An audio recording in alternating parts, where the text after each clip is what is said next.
Hola chicas y chicos de tercero de secundaria, ¿cómo han estado? Soy Jonathan Hernández y hoy nos volvemos a encontrar en Aprendo en Casa, una iniciativa del Ministerio de Educación. En este programa vamos a seguir desarrollando nuestra comprensión lectora, pero esta vez a través de un nuevo reto. No se desesperen, pronto sabrán cuál es, porque antes de empezar vamos a refrescar nuestra memoria. Sí, hagamos un poco de neuróbicos.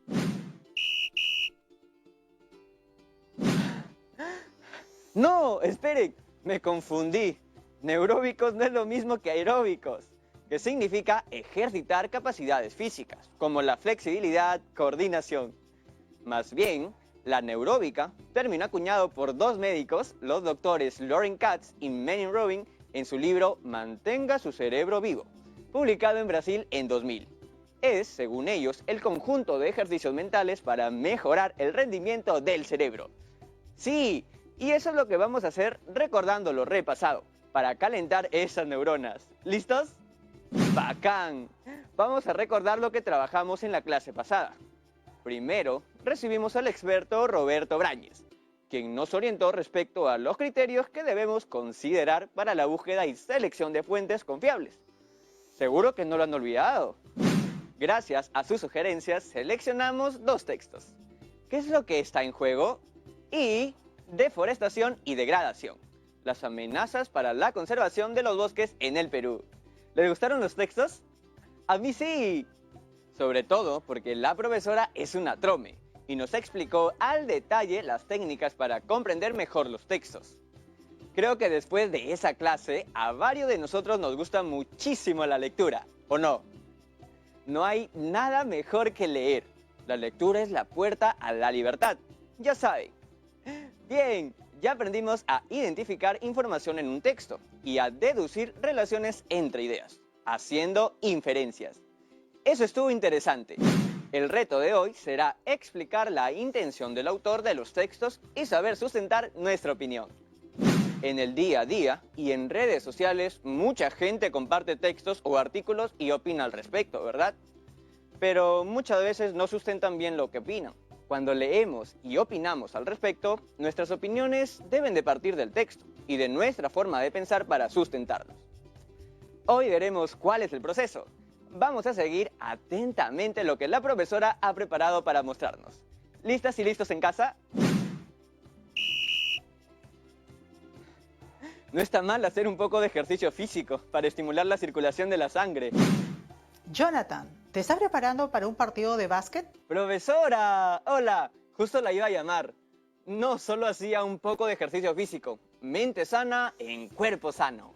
Tú lo has dicho. ¿Qué tal estuvieron las lecturas de la clase pasada? ¡Buenazas! Descubrí muchas cosas nuevas.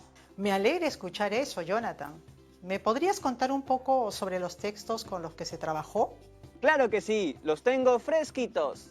Seguro, las chicas y chicos que ven el programa en sus casas también querrán escucharte. La primera lectura es una infografía. A pesar de que es pequeña, como podrán ver, tiene variada información. Echémosle un vistazo. Allí pudimos identificar tres elementos: la palabra biodiversidad, las imágenes del mapa de la Amazonía y el tucán. Con esos tres elementos intentamos deducir el contenido del texto. Ya sabes el significado de la palabra biodiversidad, ¿cierto?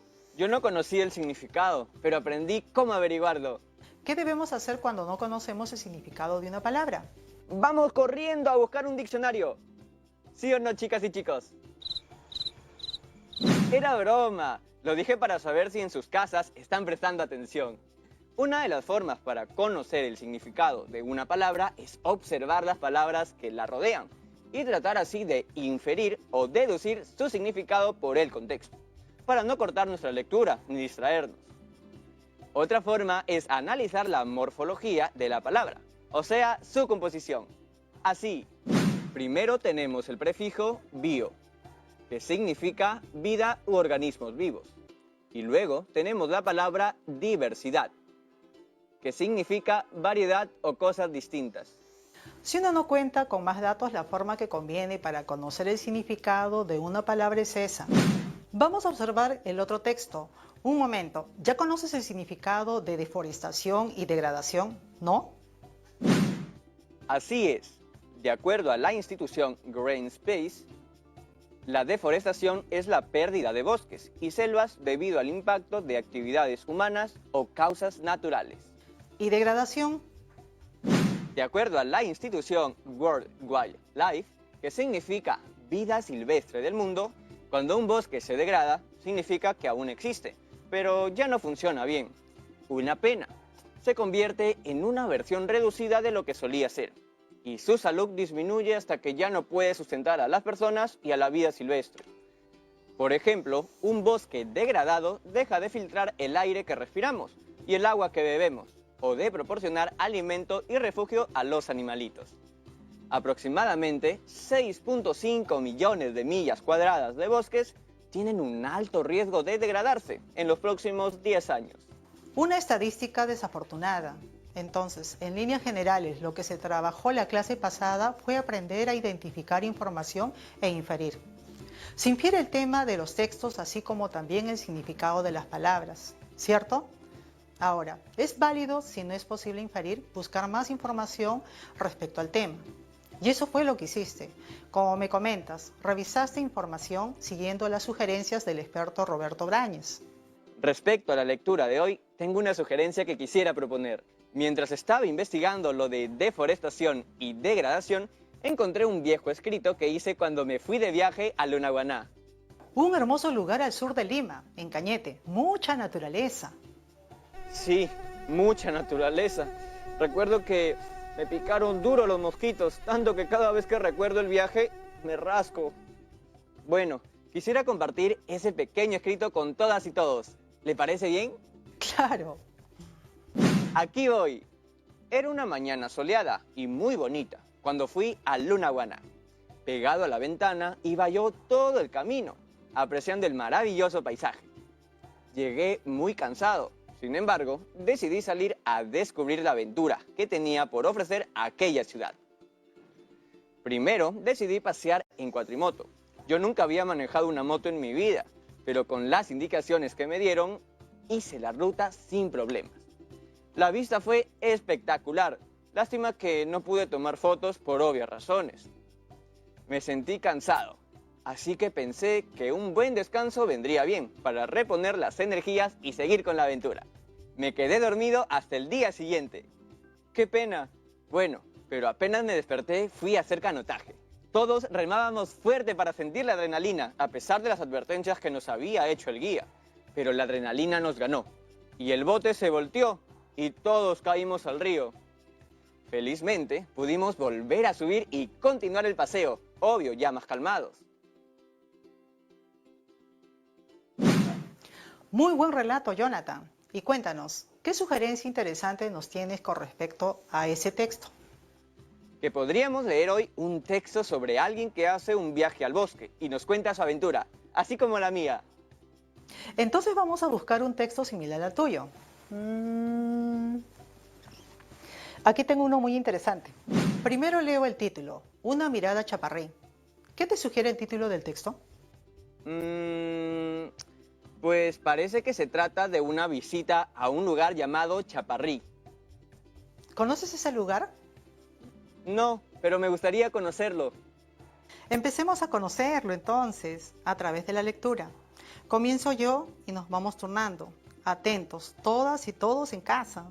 Lean con nosotros. Una mirada chaparrí. En el año 2003, la Artists for Nature Foundation, organización estadounidense, fue invitada para incentivar acciones de conservación de las reservas naturales al norte del Perú, debido a la inminente necesidad de proteger los últimos reductos de bosque seco y el serio riesgo de especies en vías de extinción.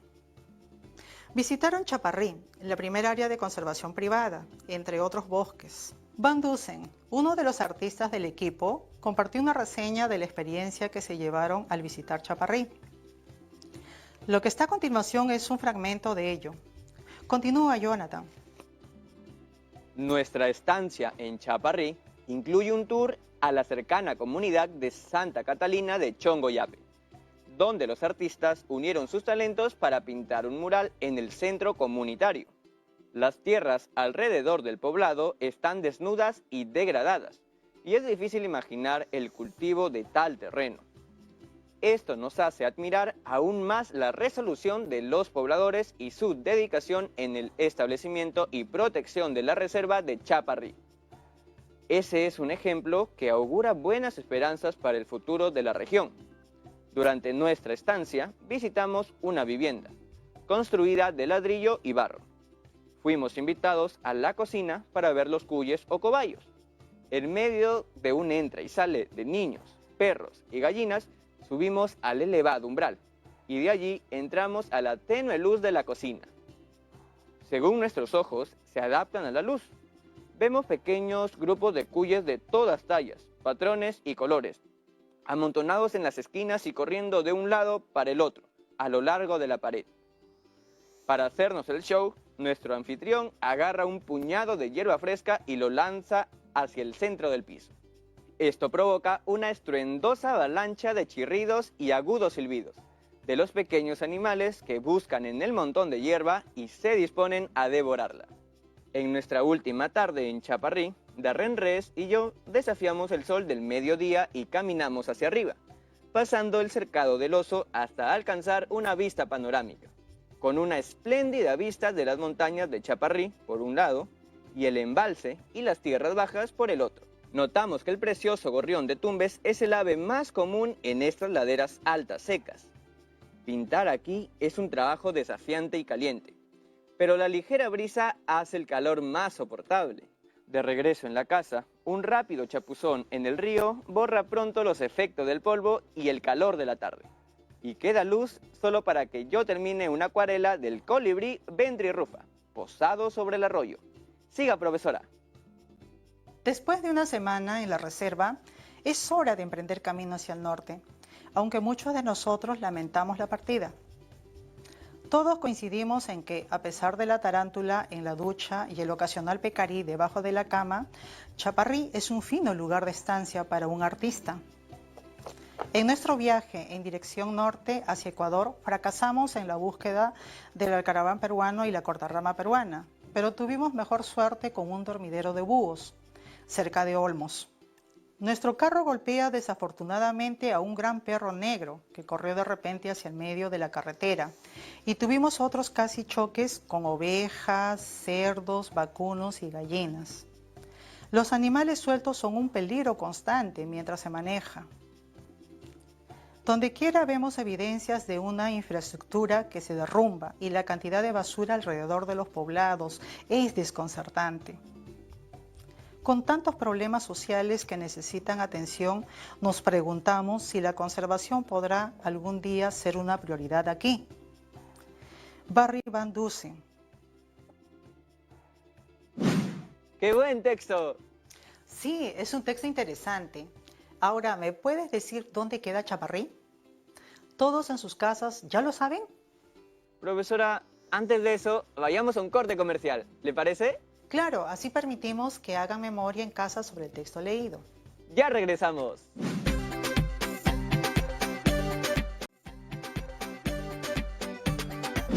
Y regresamos.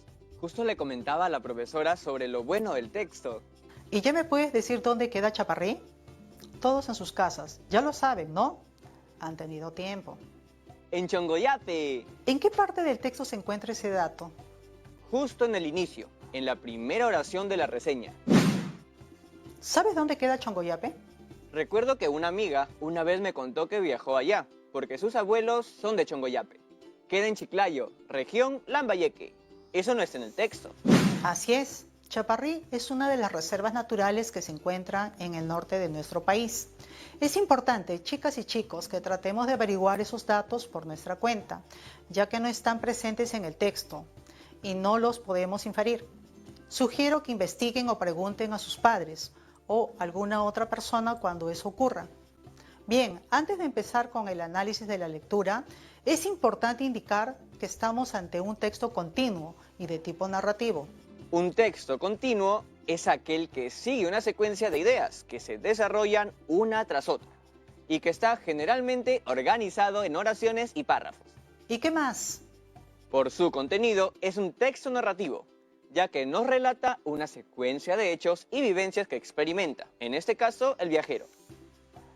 Por ejemplo, mi texto sobre el viaje que hice a la hermosa Lunahuaná es un texto narrativo, ¿cierto? Disculpe, profesora, cada vez que me acuerdo me pica la piel. Es que esa vez no llevé repelente contra los mosquitos. ¿Cómo no vas a llevar, pues? Ahora, ¿podrías narrar la secuencia del texto? La lectura trata sobre el viaje que realiza una persona a la Reserva Natural de Chaparrí. Se maravilla de todo cuanto ve. Primero las viviendas, los animales y el paisaje. Así como mi texto, profesora. Así es, ¿y a qué se dedica el viajero? ¿Todas y todos en casa pueden inferirlo a partir del texto?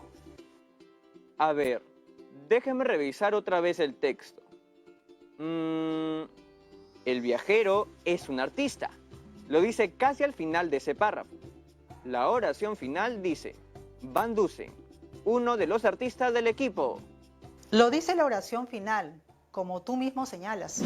¿Te parece que si alguien está pensando ir a Chaparrí y lee el texto que acabamos de ver, se animaría a ir? ¡Claro! Porque el autor no escribe sobre cosas negativas, sino todo lo contrario. Describe el tipo de vivencias que existen en aquella localidad, los animales típicos, el clima y el paisaje inspirador. A mí me encantaría ir, y por si acaso hasta llevo repelente. De acuerdo con lo que indicas, ¿podrías establecer cuál es la intención del autor? Pienso que la intención del autor es que las personas aprecien Chaparrí, viajen y disfruten del lugar y sus recursos. ¿Y tú qué opinas de la manera como el autor narra su viaje a Chaparrí? ¿Qué te parece a ti? Yo pienso que lo narra de una manera tan detallada que parece que estuviera viendo cada uno de los sitios que describe. Anima al lector a visitar el lugar. O sea, pienso que de todas maneras ha estado allí. Y si no, juraría que ha investigado muy bien sobre el lugar. ¿Estuvo bien o mal mi respuesta? La pregunta que te hice fue para saber tu opinión. Lo que quiero es conocer tu postura u opinión frente a algo. Esas preguntas no tienen una respuesta correcta o incorrecta, sino que se valora que la opinión sea clara, precisa y sustentada con argumentos coherentes. ¡Ah! Quiero decirles a todas y todos que nos ven desde casa, recuerden, cuando emitimos una opinión o apreciación sobre un tema o hecho, debemos de justificar nuestra respuesta. Profesora, o sea que al leer un texto no puedo decir que algo me parece positivo o negativo, simplemente porque sí. Claro que no. ¿Por qué? Por ejemplo, si en una parte de la lectura se narra un hecho que nos resulta cuestionable, debemos argumentar nuestra respuesta, decir por qué no estamos de acuerdo con el hecho. A veces, en las redes sociales, todo es muy rápido y no muchos se dan el tiempo para eso. Pero en otros ámbitos es esencial argumentar. Ya voy entendiendo. A ver, siguiendo con nuestra lectura. ¿Piensas que algún lector se desanimaría de ir a Chaparrí por la aparición de la tarántula en la ducha? Ah, sí, recuerdo esa parte. Yo pienso que el lector, si sufre de aracnofobia, lo pensaría 2 veces. Sin embargo, creo que tomando las precauciones del caso, podría lidiar con ello. Y así disfrutar de la reserva natural que ofrece una experiencia imperdible. Profesora, si en mi texto de Lunahuaná hubiese contado sobre los mosquitos, no lo hubiera hecho de una forma para desanimar a la gente de que vaya. Es más, antes de ir te dicen que lleves repelente o compres por ahí. Y aún así no lo hice. Fue mi descuido. Buena opinión. Pregunto, ¿cuál sería el accionar de los colectivos de protección animal si supieran del lamentable choque al perro en la carretera? En mi opinión, los colectivos de protección animal habrían documentado este lamentable hecho en redes sociales. Tal vez sugerirían a la comunidad poner señalizaciones en las carreteras para que los autos en determinados tramos vayan controlando la velocidad, por ser muy frecuente el tránsito de animales en esa zona. ¡Qué bien, Jonathan! Tus opiniones son cada vez más fundamentadas. ¿De qué manera este texto puede ayudar a mejorar tu reglamento sobre el cuidado de los bosques? Pienso que al haber conocido de las riquezas naturales de este hermoso lugar, tengo mejores razones para establecer normas que prevengan el cuidado de los bosques. Podemos decir entonces que cumplimos nuestro reto. ¡Qué bien! El reto de hoy estuvo interesante. voy a seguir investigando sobre la opinión de expertos acerca del cuidado de los bosques. No olvides las sugerencias de Roberto Brañez para tu investigación. No me olvido, estuvo muy interesante lo que compartió en el programa. Profesora, ¿podría quedarse con nosotros unos minutos más para resolver dudas? Claro, será un placer. Ahí van las preguntas. Anabela, de Yurimaguas, nos dice: ¿es más fácil responder a preguntas donde tenemos que dar opiniones o apreciaciones? Interesante pregunta. Aunque muchos piensan que opinar es decir o escribir lo que a uno le parezca, eso no es del todo correcto.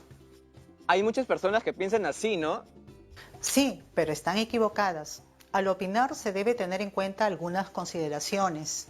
En primer lugar, la adecuación. Vamos a adecuar nuestro nivel de uso del lenguaje de acuerdo con el contexto y el tipo de interlocutores que tenemos enfrente. Este nivel puede ser formal o informal. En segundo lugar, la asertividad. Vamos a adecuar también la forma y el momento en cómo decimos las cosas, tomando en cuenta el contexto y los interlocutores a quienes nos dirigimos. En ese sentido, la asertividad es la cualidad de decir las cosas de manera oportuna, cuidadosa y respetuosa, pues no siempre nuestras opiniones son compartidas por los demás y, por tal razón, pueden herir susceptibilidades. Suena lógico, hay que tener cuidado. Y como tercera y última consideración está el uso de marcadores de discurso. Esos ya los conocen y no voy a ahondar mucho en esto, pero es cuando damos nuestras opiniones o apreciaciones empezando con expresiones como yo creo que, en mi opinión, mi punto de vista es, pienso que, etc. Usted sí sabe, profe. Ahora nos vamos con Edwin de Chachapollas, quien nos pregunta: ¿cómo debo sustentar mis opiniones? Buena pregunta. Con argumentos. Así es como sustentamos nuestras opiniones. En el caso de la lectura son argumentos del texto. Recuerda que los argumentos deben ser: 1. Razonables, es decir, deben tener una secuencia lógica, un vínculo entre las distintas ideas o proposiciones que se afirman. 2. Convincentes, debe estar claro el vínculo de causa-efecto entre la opinión y su fundamentación. Y 3. Convergentes. Esto quiere decir que los distintos argumentos deben llegar al mismo objetivo que se pretende demostrar. Eso mismo iba a decir. Y acá tengo una consulta de Anita, de Villa El Salvador, que dice: ¿de qué manera la lectura del texto puede ayudar a mejorar mis productos sobre el cuidado de los bosques? A lo largo de estas semanas hemos trabajado diversos productos con el propósito de desarrollar nuestras competencias comunicativas. Cada uno de los retos trabajados permitió la movilización de las capacidades de las 3 competencias de nuestra área. La mesa redonda, la elaboración del reglamento y la lectura de los textos, ¿no? Correcto. La mesa redonda brindó la posibilidad de utilizar el lenguaje oral de manera reflexiva y creativa. La elaboración del reglamento permitió la adecuación, organización y revisión del texto, considerando el propósito comunicativo. Finalmente, la lectura de los textos permitió desarrollar un proceso activo de construcción del sentido del texto, con la localización de la información explícita, la interpretación y la posición del lector con respecto a las ideas del autor. Ahora sí, profesora, estas fueron todas las preguntas. Muchas gracias. Hasta la próxima, Jonathan. Y ya sabes, la próxima vez que viajes a donde sea, lleva lo que necesites. Sí, profesora. Cada lugar a donde va uno tiene sus propias exigencias para pasarla de lo mejor. Gracias por sus consejos. Y gracias a ustedes también por su atención. Hasta luego, todas y todos. Nos vemos en el próximo programa de Aprendo en Casa. ¡Chau, chau, chau!